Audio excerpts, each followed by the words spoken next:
She left me standing at the airport with nothing but a small bag and $200, while she walked away hand in hand with her new husband, boarding a plane for their luxury vacation. I was only 15. My mom didn't even look back, just tossed me aside like I was baggage too heavy for her new life. At that moment, I realized I wasn't her daughter anymore, just a problem she wanted gone. Before we continue, make sure to like this video, subscribe, and share it with someone who believes in never giving up, because what comes next will shock you. I tried to hold back my tears as I sat alone in the airport, watching happy families travel together while mine abandoned me without guilt. For years, my mom had lied, keeping my dad's letters and gifts hidden, convincing me he didn't care. But deep down, I always wondered, was that really true? And as the cold reality hit me, I reached for the only number I had left, my father's. Dialed the number with trembling hands, half expecting it to be disconnected, half terrified of what I would hear. For years, Mom told me Dad wanted nothing to do with me, that he had moved on with his new life. But when the line clicked and I heard his voice, warm, shaky, and almost breaking, it was like a part of my heart came alive again. "Camilla, is it really you?" he asked. And for the first time in so long, I felt like someone truly cared if I existed. I burst into tears right there in the middle of the airport. People stared, but I didn't care. I had found the piece of me that Mom had stolen. Dad didn't waste a second. He told me he had been searching for me, sending gifts, writing letters, even trying to fight in court, but every attempt was blocked by Mom. She made sure his love never reached me. He said he'd been waiting for the day I would reach out, praying I hadn't given up on him. Hearing those words broke me in ways I can't explain. Mom had painted him as the villain, but in truth, she was the one who betrayed me. That night, Dad booked me a ticket, and by the next morning, I was on a flight across the country. I had no idea what to expect, no idea what kind of life he lived now, but I was desperate for anything that felt like family. When I landed, he was waiting at the gate, holding a sign with my name written in big, bold letters, just like the movies. His hands were shaking, his eyes red with tears, and before I knew it, I was wrapped in the kind of hug I had been craving for 15 long years. For the first time, I didn't feel abandoned. I felt chosen. As we drove away from the airport, I couldn't stop staring at him. He wasn't just a father. He was a man who had fought against lies and distance, who had never stopped waiting for me. And then, as the car pulled into a massive estate with iron gates and perfectly trimmed gardens, my jaw dropped. Dad hadn't just moved on. He had built an empire. When the gates swung open and the car rolled into the driveway, I felt like I had stepped into another world. The house wasn't just big. It looked like something out of a magazine, with marble, pillars, wide glass windows, and a fountain sparkling in the center of the yard. I sat frozen, my bag clutched to my chest, wondering if this was even real. All my life, I had lived in cramped apartments, hearing Mom complain about money, blaming me for being too expensive to raise. And here was my father, living in a mansion so breathtaking it didn't even feel possible. As I stepped out of the car, a woman came rushing toward us. My heart jumped, thinking it was Mom for a second, but no, it was Dad's wife. She hugged me so tightly, tears running down her cheeks, whispering, "We've waited for this day for so long." Behind her were two younger kids, my half-siblings. At first, I thought they'd look at me like a stranger, but instead, they smiled, shy but warm, like they already knew me. One of them handed me a drawing, our family all together. I didn't know whether to laugh or cry. That night, at dinner, the truth spilled out. Dad explained everything. After the divorce, he had tried to stay in my life, but Mom had full custody. Every birthday gift he sent was returned. Every phone call blocked. Every visit met with excuses. She had told the court I didn't want to see him. And while he built his business into a massive success, he carried the weight of losing me every single day. Listening to him, I realized Mom hadn't just abandoned me at that airport.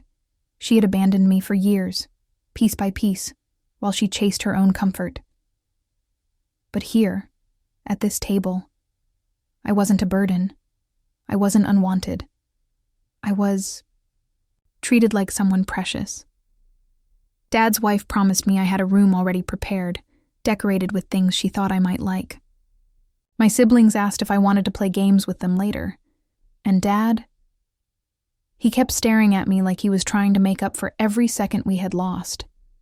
Yet deep inside me, I knew this wasn't the end of the story. Because one day, Mom would come back. Maybe not for love, but for the money, the status, the life she thought she could steal. And when she did, she would see the daughter she once abandoned standing stronger than ever. No longer the scared 15-year-old at an airport, but someone ready to fight back. Weeks passed, and for the first time in my life, I felt what stability actually meant. Every morning I woke up in a room that wasn't temporary, wasn't borrowed, wasn't filled with tension. Dad made time for breakfast no matter how busy he was. His wife checked on me like I was her own, and my siblings treated me like I had always been part of their world. Slowly, the cracks inside me started to heal. But I should have known peace wouldn't last long. One afternoon, as I was coming home from school, I noticed a familiar car parked outside the mansion. My stomach twisted before I even saw her. Mom. She was standing at the gate, dressed in expensive clothes, holding a designer bag, and wearing that same fake smile she used whenever she wanted something. For a second, I froze, wondering why. She was here after ignoring me for so long. When I got closer, her act began. "Camilla, sweetheart, I've missed you so much," she said loudly, like she was auditioning for sympathy. She reached out to hug me, but I stepped back. My father appeared behind me instantly, his presence towering, protective. Mom's face tightened when she saw him, but she quickly covered it with another smile. She started weaving her lies again. "I was just giving you space. I thought you needed time after the divorce. I wanted what was best for you." Each word felt like poison, because I knew the truth. She hadn't abandoned me for my best. She had done it to chase her own happiness. And now that she had seen the mansion, the cars, the life Dad had built, she wanted a piece of it. But here's the twist. Dad didn't stay quiet. In front of her, he pulled out proof. Letters he had sent that were returned unopened. Bank transfers for my expenses that mysteriously disappeared. Voicemails she had blocked. It all came crashing, down on her, exposing every lie she had told. For the first time, I saw Mom speechless. Her face went pale, her mouth opened, but no words came out. She had always been the one with control, the one twisting stories in her favor. But standing there, surrounded by the truth, she had nothing left to hide behind. And yet, I knew this wasn't her endgame. If Mom had shown up once, she would come back again, more desperate, more ruthless, especially now that she knew how powerful Dad had become and how much I meant to him. Just when I thought Mom had finally been exposed and would disappear, she came back with a move none of us expected. A few weeks later, on the night of my school award ceremony, she showed up again. I had just been called on stage to receive recognition for top student, and the crowd was cheering. For the first time in years, I felt proud of myself. But then I heard her voice echo through the hall, sweet, fake, and loud enough for everyone to hear. "That's my daughter. I raised her all by myself after her father abandoned us." The entire audience turned toward her, clapping harder, believing her story. My chest tightened as my classmates and teachers looked at me with admiration for her so-called sacrifice. She had stolen my moment, twisting it into her performance. I stood frozen on stage, torn between anger and humiliation. My father, seated in the front row, clenched his fists, his jaw tight, but he didn't move. He wanted me to decide. This was my battle now. I took the microphone with trembling hands, and for a second, silence filled the room. Everyone waited for me to either thank her or confirm her story. But instead, I let the truth spill. "You didn't raise me," I said, my voice sharp, cutting through the hall. "You abandoned me at the airport when I was 15 because you wanted to enjoy a luxury vacation with your new husband. You left, me standing there with nothing. And while you disappeared, Dad picked up the pieces of my life and gave me everything you never did. Love, safety, and family." Gasps filled the hall. Mom's smile collapsed, her face burning red under the spotlight. She tried to interrupt, but the damage was already done. The whispers spread like fire.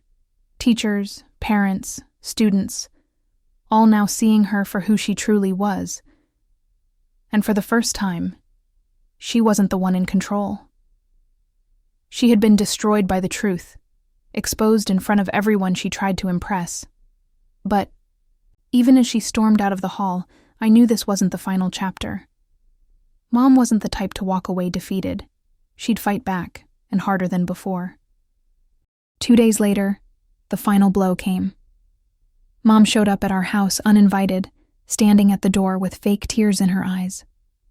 "Camilla, please," she begged, her voice cracking. "You don't understand. I made mistakes, but I'm still your mother. Don't let him turn you against me. You need me." For a moment, I almost laughed. The same woman who abandoned me at an airport, who lied to me for years, who only showed up when there was an audience, now wanted to play the victim. My father stood beside me, silent but strong. Waiting for my answer, I looked her straight in the eyes. "No, I don't need you. I never did. You left me when I was just a child, and you don't get to come back now that I've rebuilt my life without you. You chose your luxury vacation over your daughter. That was the day you lost me." Her tears dried instantly. The mask slipped. She glared at me, realizing she had no power left. Without another word, she turned and walked away, slamming the door behind her. That sound, final, sharp, and echoing, was the end of her hold on me. As I stood there, I felt a strange peace. For the first time, I wasn't the abandoned girl at the airport. I was stronger, freer, and finally in control of my own life. My dad placed his hand on my shoulder, his eyes filled with pride. I had been betrayed, humiliated, and discarded, but in the end, I was the one who walked away victorious. Mom lost everything she thought she controlled, while I gained the only thing that truly mattered, my freedom. If you felt Camilla's journey, don't forget to like, share, and subscribe. Stories like this remind us that no matter how broken the past is, we always have the power to rise above and build a stronger future.